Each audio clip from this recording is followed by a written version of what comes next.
Okay, nakakatawa. O, lagay mo na sige, yung maraming naniniwalang ganyan. Pero congressman siya eh. Kinausap namin ng nanay, sabi niya, hindi ko makontrol yung bata eh. Kung sana, sinuway na lang ng nanay at tumigil na sila at ilinagay niya sa maayos yung kanya mga post na hindi naman nakaka-insulto sa kababaihan natin, okay lang, papabayaan namin. Eh wala daw magagawa, but somebody has to discipline this boy. We cannot allow this to be propagated as if it is normal. Mga DDS lang natutuwa dyan. Pag tingnan nyo sa X, type yung pangalan ni Kiko Barzaga, hanapin nyo yung video na yon, makikita nyo, lahat na nag-share nun, puro DDS. Langya kayo mga DDS kayo, kung tawagin nyo si PBBM na bangag, ganun-ganun na lang, eto pala kasama nyo, literal na bangag. Hindi lang pala bangag, baliw. Over the weekend, tulad nga nabanggit natin kanina, over the weekend, si Kiko Barzaga has made a name for himself. Lalo sa mundo ng mga DDS. In fact, mga kababayan, bayani siya ngayon ng mga DDS. As in, bayani siya ng mga DDS ngayon, promise. Oo, bayani talaga. Oo, idol siya ngayon itong mga DDS, guys. Hindi ko naintindihan kung bakit. Alam ko pala kung bakit. Simple lang. Kasi kinokontra niya si Romualdez. That's it. Oo.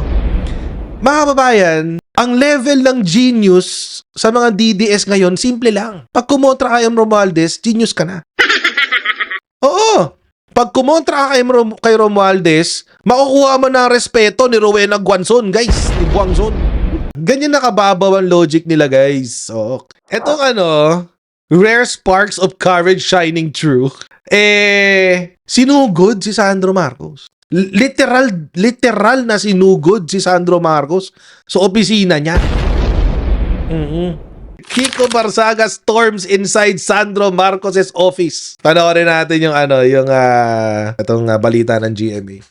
Habang nagsesesyon ng Kamara kanina, nag-iikot sa floor si Cavite 4th District Representative Kiko Barzaga. Nag-post din siya habang kumakanta at nagbitiw ng batiko sa Kamara. Tayo po na nakaupo, subukan nyo namang tumayo. At baka mamyaw meow meow, meow meow meow meow meow meow. Magbabago na ang House of Representatives. We will bring justice into this corrupt system. Pumasok daw ni Barzaga ang opisina ni House Majority Leader at Presidential Son na si Congressman Sandro Marcos. Dalawa pang bagay. Kanina, tanghali, pumasok siya sa opisina ng Majority Leader. Sinara niya yung pintuan, tapos sabi niya, everybody sit down. No? I want to tell you about my plans for what to do with Congress. Sabi niya, I'm running for speaker. Sabi niya, no? Tapos lumapit siya sa sabi niya, ikaw, sabi niya, if you will join me, I will make you deputy speaker. Sumasakit sintido ko dito sa batang to. Diyos ko.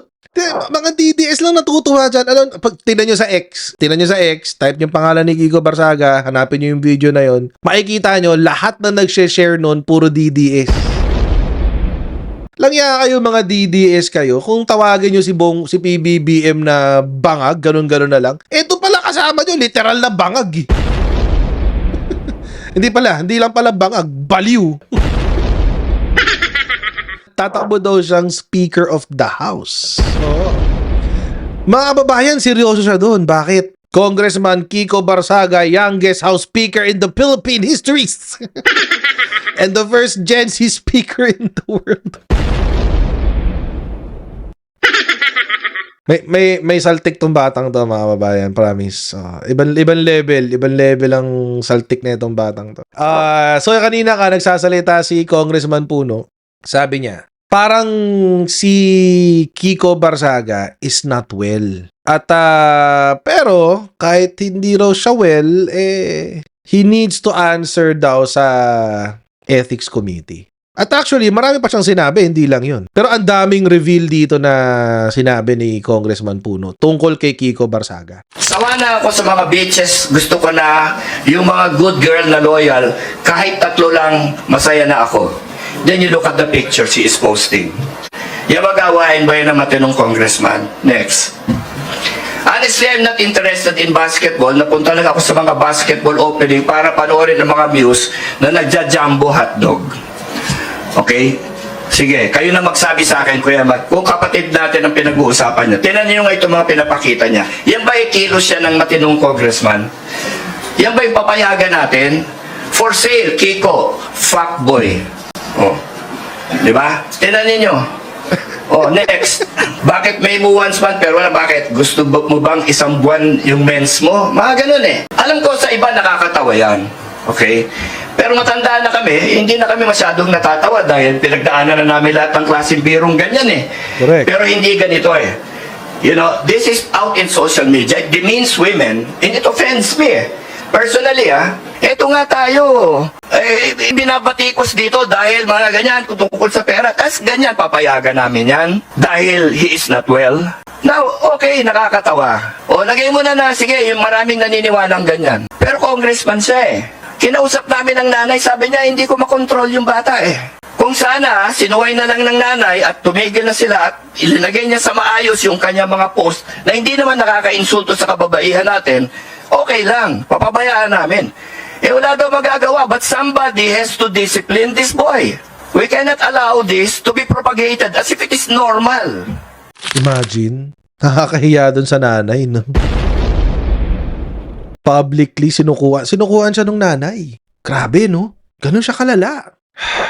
Siguro, alam niyo mga kababayan, ako personally, kung yung mga party mates niya ang nagsasabi na ganyan, siguro mas magandang magpa-psychiatric evaluation for the sake of the Dasmariñas constituents. Kasi kung sila mismo, yung mga kongresista mismo nagdududa sa stability ng pag-iisip ni Congressman Kiko Barzaga. Mukhang dapat, ewan ko lang. Pero kasi ang kawawa dyan yung mga constituents ng Dasmay. If he is unwell, tapos siya yung representante ng 4th District ng Cavite. Alam nyo mga kababayan, para sa akin, yung pinakamalalang parte nitong video na to, kung ako si Kiko Barzaga, yung in-out ako na suko sa akin yung nanay ko. Hindi raw well. Not well daw yung congressman nyo dyan sa Dasmariñas. Tayong hampas lupa ang kawawa dito. Yung mga residente ng Dasmariñas. Kasi yung congressman yun not well eh. So paano niya kayo ire-representa ng maayos sa Kamara de Representante? Imagine, alter ego niya pusa. Ang ilaw nakakita ng ganun. Congressman, alter ego mo pusa. Pusang gala ka talaga.